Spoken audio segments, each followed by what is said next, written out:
question I got from Dago was, why do I go after progressives? What progressives? Vaush is just an abusive libertarian with like a coat of leftist paint. Ollie shows that they don't actually care about moving forward, which is the very definition of progressive, by the way. They don't want to listen to criticism. They just leave the transphobic stuff up that's hurting people. You know, what progressive am I criticizing? And like, here's the thing.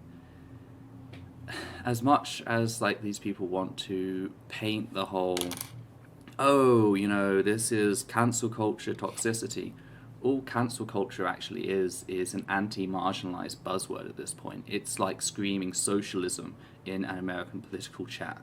You know, it just means marginalized people should have their voice stripped from them unless they are going to uphold the status quo. That's what cancel culture is. Let's just be honest. I'm not on about cancelling as it originated in the Twitter community, which is just, I can no longer support this person for ethical reasons, I'm walking away.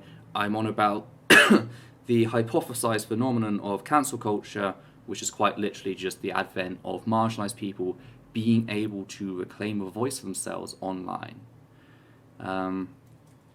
You say, why am I attacking progressives? I ask you, why are you calling people who actively seek out to abuse and hurt marginalized people progressive? You know, that's the better question. How can you say that is progressive? So, yes. I'm sorry, I'm still recovering from my lungs. I took this before I started, and I was doing so well, it's just then I got a bit of fluff in my lungs, and I just felt it all the way. It's just, no. But yeah, I mean, I've got a video coming out. The next video coming out is criticism of a conservative Christian organization. It's not like I don't just criticize people on the left. Also, I notice you never say the same thing to Vaush. That's another thing. Vaush can go on abusing actual people on the left who are doing good for the community, because Vaush does no good at all. All he brings in are abusive people, which he can then point and direct towards people to abuse them. That's all Vaush does. Vaush does nothing positive. There is no positivity to what Vaush and his channel have done. He's created an army of abusers. Weevil, when did we say that people should be fully responsible for the emotions of strangers on the internet? When did we say that? I can't remember us saying that once. Also, when you've decided that you're going to profit off of a community, you have a responsibility. Like, both Vaush and PhilosophyTube have made a profit talking about trans issues, but they don't want any of the responsibility. Why? You know, you can't have it both ways. So, yeah.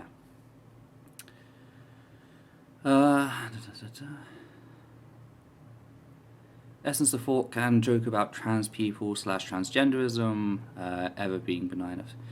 That's actually one thing I did mean to bring up, is the fact that in the criticisms of Ollie, it wasn't a case of everyone was against it. Everyone who was hurt by it was against a cis person doing it. There are some trans people out there who personally believe that these sorts of jokes are okay to make, for trans people to make. I personally disagree. It makes me uncomfortable either way. Same here. But there are funny trans jokes. There are lots of really funny trans jokes. Yeah. This just isn't one of them. But of course, again, it's not even a good joke. It's just a bad pun. But there are people. It's a very bad, uncreative pun. There are people who are like, this joke, as a cis person, just no. I've seen people compare it to the usage of the N-word, and I guess the similarities. There are similarities there in the fact that the N-word for many black people is uncomfortable. Some see it as fine for other black people to say, and again, there are a few who will say, no, it's okay for white people or cis people to say these things. But yeah, so I mean, it's really amazing, and Vaush never gives this level of abuse towards any of his far-right targets. That's another thing. It's always the vulnerable and marginalized he goes after the most. So, yeah. That's true. I don't think I've really seen him yell at Nazis that much. Really, the only time he yells at Nazis is when he has to speak over them. He has respectable Like, debates because with them.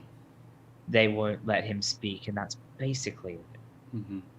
He speaks so softly to Nazis and transphobes and all that. When it comes to actual trans people, and also like trans people he's just made up that don't actually exist, yeah, he is very toxic. He's very toxic to his own audience as well. If you watch Vaush, first of all, why are you here?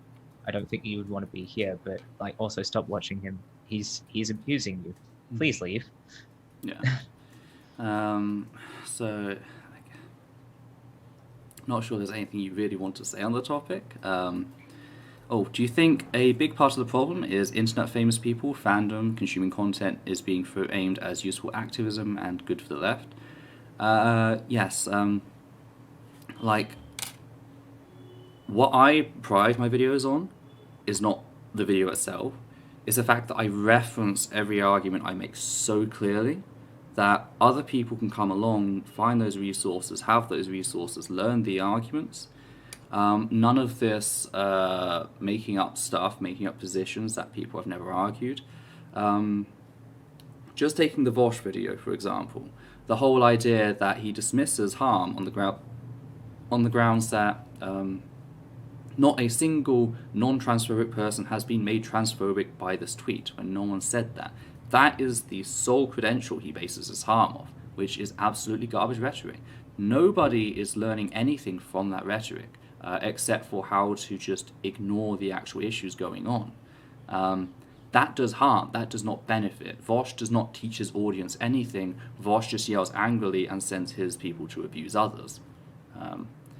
There is no benefit to Vaush, and it's amazing how he thinks there is. Like, what has he actually taught his viewers? That's something I'd like to know. What has he actually taught them? Like, I break down studies, I do the research, I try to make it accessible. I know I've had problems with that in the past, I'm trying to do better. That's part of why Levi has come on board as an editor. We also make our streams accessible by doing minutes, which I've completely forgotten to take them, but I'll do it afterwards. There's this idea that just by consuming stuff, you become better. That can be an issue. There's also a lot of subpar content when in teaching is being praised as so much more. People keep going on about the fact that Ollie made his trans video. Okay, it's a pretty basic trans 101. It's nothing exemplary. It's nothing, oh my, this is so great sort of thing. He did a basic effort at one point, but because it's formatted and filmed very well, people think that it is good. But that's not how we should be gauging arguments and points and supplying people with information. 1 second. I think it's actually very sobering. Working on the videos we do as the editor, I see the video just as a script. I don't get to see any of the fancy visuals or the tricks or the, and I don't get to hear how it's narrated, and it really does make the content seem a lot less impressive when you're just reading words. We really have to stop being taken in by nice filmography and people who are very well spoken. Or people who feel that primal us versus them mentality. I get the idea of defending yourself, but Vaush, the way he talks about people with the lightest criticism, needing to be excluded from the communities, leftist circles. Which is very funny because he keeps talking about how, the left, you all want this little baby space where no one can do anything, and we need to branch out and be more inclusive. And then he's the most exclusive person on the quote unquote left, if you could say he's on the left. Vaush has the same problem that conservatives do.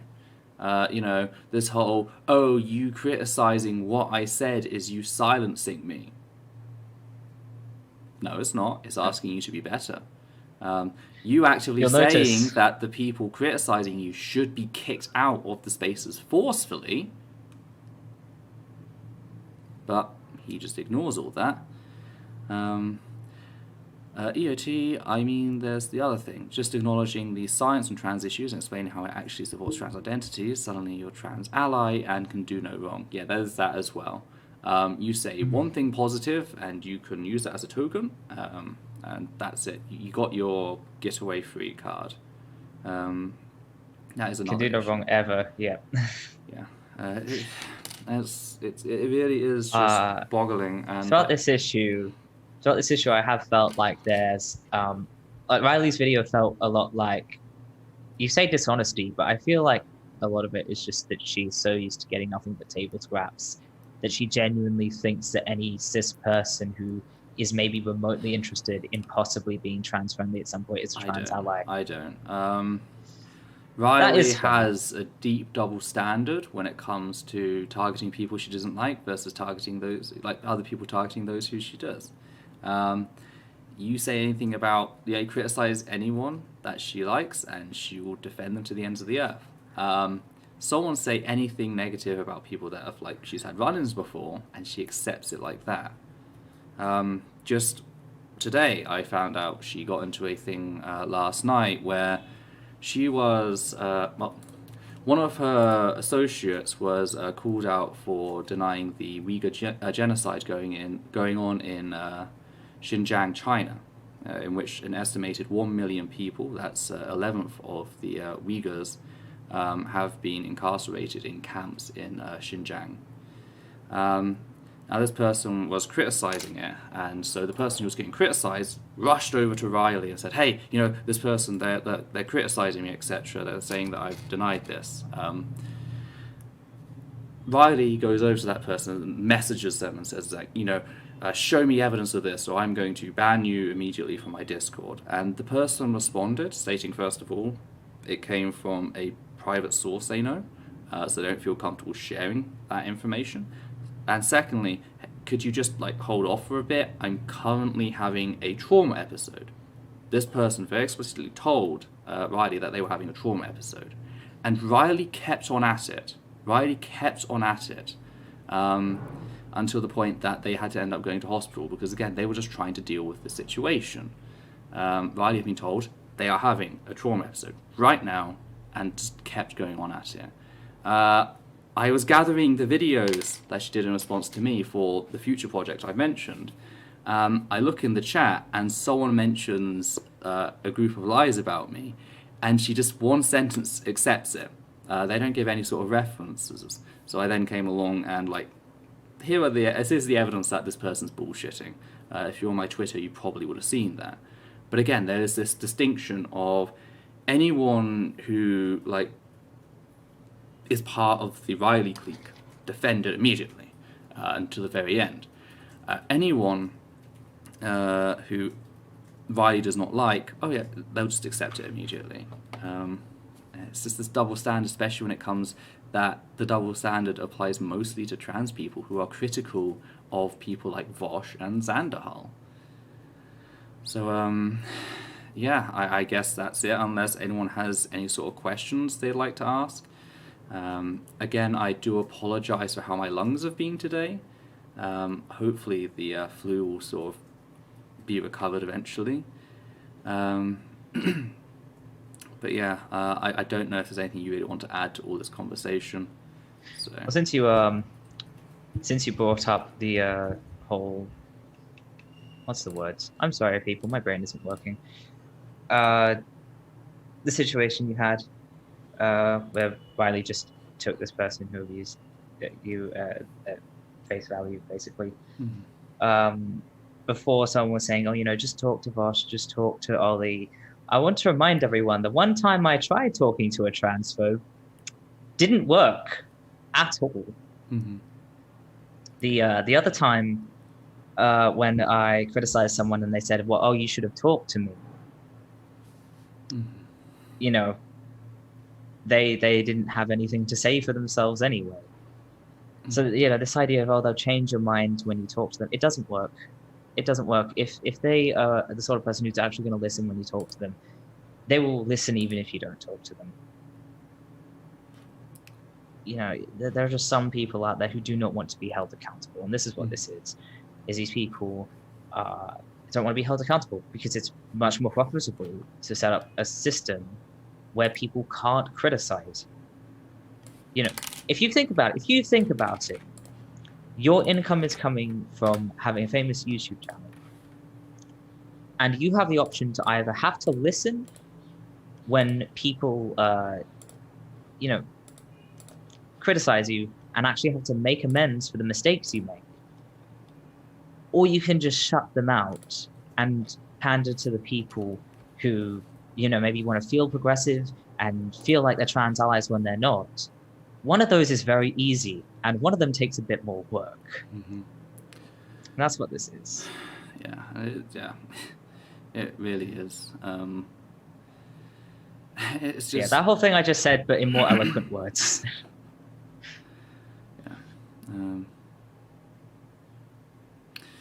Yeah, they always fall back on the I know so-and-so personally and they are not transphobic, which, for those that don't know, is just a repackaged defense of domestic abuse. Like, oh God, it is. It's literally, oh, well, they've never been violent around me. It's sad that that's what that's come to. And, yeah, I'm annoyed at the fact that I have to do so many videos criticizing voices on the left. Because, sadly, those voices have been allowed to escape accountability for so long, you know? Like, you know, it would be nice. It would be nice if we didn't have to spend so much energy getting our own house in order and we could focus on the other problems, like the people who want to kill us directly. But and that's another point. People always bring up, like, why are you trying to tackle, like, transphobia in our own communities when you should be doing it, like, the transphobia out there? And it's like, the importance of the show is the fact that it should offer trans people a place where they can come and discuss things and not in an assimilationist, restricted circle. You know, it's kind of like, you need why a home aren't you base. Why aren't you dealing with the library being on fire when your house is on fire? It's like, because I kind of need my house. I need a space where I can be. Because if you don't have... I love the library, but I also need somewhere to live. And it is just, you know, effectively having this transphobic toxicity from BreadTube, because again, this is not the first time, this has been going on for ages, you know, having this toxicity in, like, this community means that people like us are constantly having to fight this, constantly, it's a constant mental fatigue that's taking its toll. And that means all the effort that could be spent fighting the right can't until we get that sorted. You know, it's just, it shocks me how people just ignore that. So, but yeah, I don't think I have any more points, and it seems like the questions are sort of stopped. So, yeah, I just want to thank our mods for helping us with this one, because it's a bit more controversial than last time, and I've been trying to keep an eye on the chat. It can be difficult, especially with how my brain can work. So thank you so much, mods. You made this way easier. Especially, like, Sosh, you're up at 4:30 in the morning. Yes, I do apologize. My God. Like, when we were starting the show, we were just like, I'm just going to do a show for our time. Who turns up, turns up. It will always be available after. And now you people are getting up at 4 in the morning. In the morning. I'm sorry. Catherine Gallagher's also... right. In the abuse, it's never the fault of the person being abused. Victims never ask to be abused. Victim blaming makes things worse, and yes, that is the case.